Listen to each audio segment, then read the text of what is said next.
Salut tout le monde, on se retrouve aujourd'hui pour une nouvelle vidéo.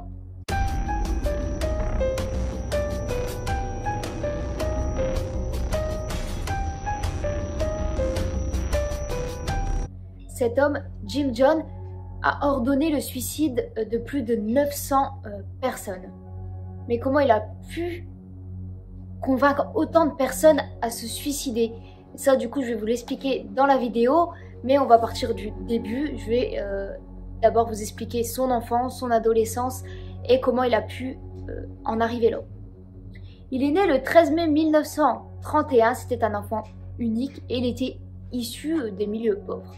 Il se lie d'affection avec sa voisine, Myrtle Kennedy, et elle lui fait découvrir la religion protestante.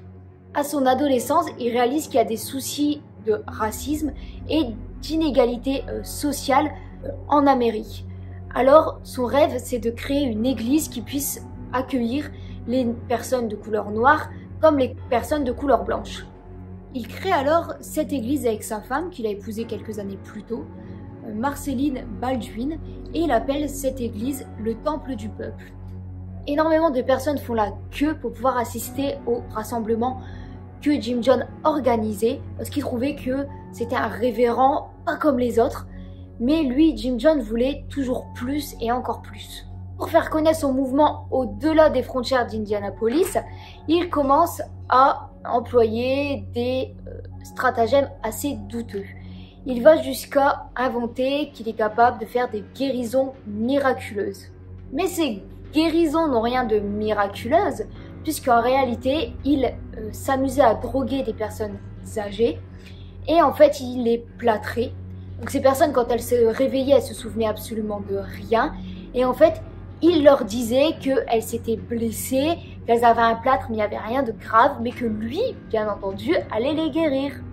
Donc ces personnes étaient ramenées jusqu'à l'église dans une chaise roulante, et sous les trompettes, les tambours, etc., genre en mode c'est la fête, il découpait le plâtre et il ordonnait à la personne de se lever, de courir et même de danser pour montrer aux gens « vous avez vu, elle a été guérie », alors qu'en réalité, elle n'a jamais rien eu. Mais les gens croyaient que c'était vraiment des guérisons miraculeuses vu que les personnes qui étaient droguées ne se souvenaient même pas de ce qui s'était passé. Donc elles pouvaient même pas elles-mêmes dire « non, c'est pas vrai, je suis pas tombée », etc. Elles se souvenaient de rien. Donc en fait, tout le monde pensait que c'était vrai. Et le souci, c'est que son église ressemble de plus en plus à une secte.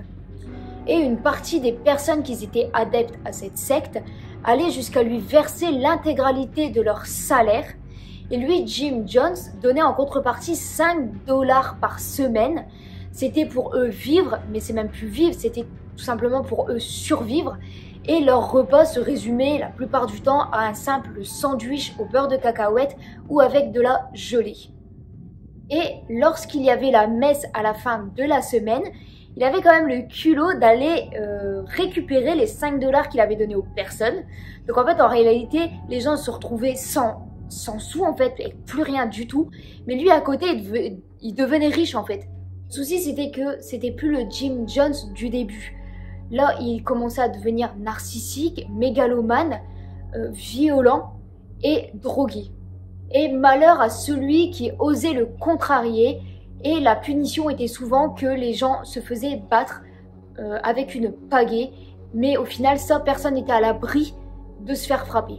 Il devient également psychopathe jusqu'à voire même pervers, et il exige que les adeptes deviennent leurs esclaves sexuels.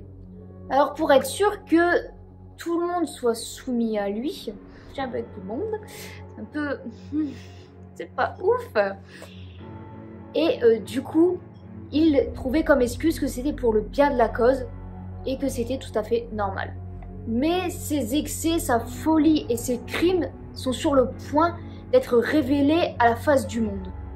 Alors Jim Jones demande à ses adeptes de tout quitter et de le suivre vers une destination inconnue à plusieurs milliers de kilomètres de chez eux. Et pour les personnes qui ne voudraient pas le suivre, il a été jusqu'à inventer que le gouvernement était en train de construire des camps de concentration et qu'il allait venir arrêter toutes les personnes de couleur noire et que le CIA allait venir arrêter tout le monde ainsi que les enfants. Alors tout le monde prend peur et finit par suivre Jim Jones du coup vers sa destination inconnue. Mais la vie là-bas au Guyana, elle était vraiment très compliquée entre les maladies tropicales, la chaleur et la malnutrition. Il n'y a rien qui allait en réalité. Et pour briser l'unité familiale, Jim Jones séparait les enfants des parents et c'est d'autres personnes qui s'occupaient des enfants. Et en fait, les enfants, au lieu d'obéir à leurs parents, ils obéissaient à Jim Jones. Le 14 novembre 1978, vers 11 h, donc à l'aéroport de Johnstown, donc il y a Leo Ryan, donc c'est un député démocrate, accompagné d'assistants parlementaires et de parents d'adeptes. Donc en fait, il atterrit là-bas et il est accueilli pendant près de 3 jours au sein du temple du peuple. Donc il a été là-bas parce qu'il y a eu des plaintes, etc. Comme quoi il y avait quand même des choses pas très nettes qui se passaient là-bas. Mais pendant les 3 jours où ils ont été, tout semblait aller pour le mieux. Jusqu'au moment où une adepte glisse dans la poche d'un des journalistes un mot avec écrit « Sauvez-nous, libérez-nous ». Et au moment de l'interview de Jim Jones, le journaliste lui montre le papier et là Jim Jones se décompose. Et à ce moment-là, d'autres adeptes prennent alors le courage de vouloir également partir. Donc ils montent dans une voiture en direction de l'aéroport. Mais ce qu'ils ne savent pas, c'est que Jim Jones en fait a envoyé des personnes pour les neutraliser juste avant le décollage. Il ouvre alors une fusillade. Et le député démocrate ainsi que les assistants parlementaires et toutes les personnes qui voulaient partir sont alors tués. C'est alors que le 18 novembre 1978, il prend la décision de commettre l'acte qu'il avait préparé depuis longtemps. Donc pour ça, il avait en sa possession une quantité illimitée de poison. Donc son but était que ce soit les enfants ou tous les adultes en boivent pour pouvoir tout simplement se tuer, mais que c'est eux-mêmes qui le boivent. Donc en fait, eux les adeptes, ils ont cru que c'était tout simplement un exercice. Alors en fait, ils ont fait boire les enfants, eux ils en ont bu également. Mais c'est quand ils se sont rendus compte qu'en fait, il y avait de l'écume qui sortait de la bouche de leurs enfants et qui faisait des convulsions, que là ils se sont dit « Ouais, il y a un problème ». C'est pas un exercice du tout et on a empoisonné nous-mêmes nos propres enfants.